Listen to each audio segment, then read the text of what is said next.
На берегу одной большой реки жил рыбак со своей семьей. Когда-то его дела шли хорошо, но те времена остались в прошлом. Теперь река приносила все меньше рыбы. Снасти ветшали, и поскольку новую лодку купить было не на что, рыбаку приходилось чуть ли не каждый день начинать с ее починки. Однажды мимо тех мест проходил старец и попросился к рыбаку на ночлег. Приняли его радушно, накормили ужином, хоть еды едва-едва хватало на всех, и отвели самое удобное место в доме. На утро, собравшись уходить, старец спросил, чем ему отблагодарить хозяев за кров и еду.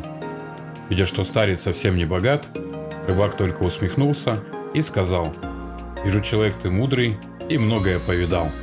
Дай же мне благодарность совет, как выбраться из нищеты, и этого будет довольно». «Хорошо», — согласился старец. «Хочешь выбраться из нищеты?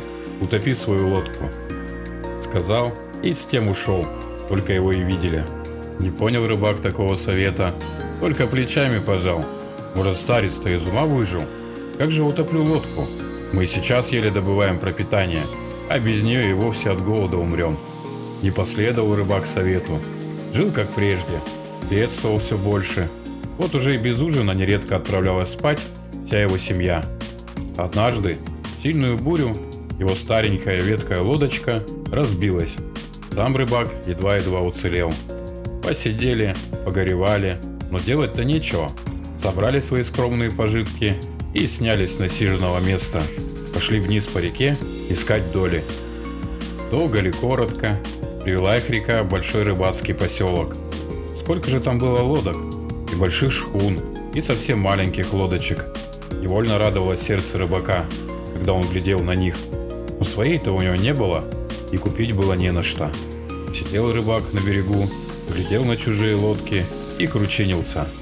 Долго он так сидел, и между своих грустных дум начал подмечать. Та лодка требует ремонта, и вон ту неплохо бы подновить, а эта и вовсе вот-вот развалится, если срочно ее не починить. И стал рыбак лодки ремонтировать. Уж это-то он умел превосходно. Сколько ему пришлось некогда провозиться со своей, изучить это дело во всех подробностях, что сам, того не заметив, стал он прекрасным мастером.